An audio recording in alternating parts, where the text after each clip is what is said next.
كيف تجعل المرأة الرجل سعيدا؟ تطهو له الطعام، تتركه ينام، لا تسأله أسئلة كثيرة وتتركه وشأنه. وماذا عن المرأة؟ كيف يجعلها الرجل سعيدة؟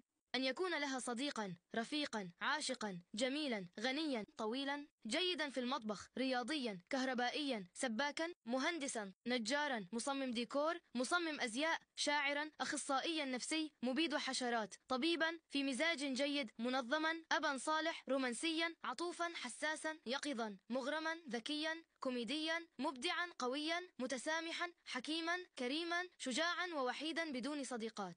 ولا تنسى المديح كثيرا، إعطاء الهدايا، كن صادقا، افتح لها باب السيارة، ولا تنظر إلى النساء الأخريات، وإياك أن تشخر. وأيضا لا تنسى أبدا يوم ميلادها، ذكرى أول قبلة، ذكرى أول لقاء، عيد ميلاد والدتها. وأخيرا انتبه، ولا تنسى أبدا، حتى لو كنت على حق فأنت مخطئ.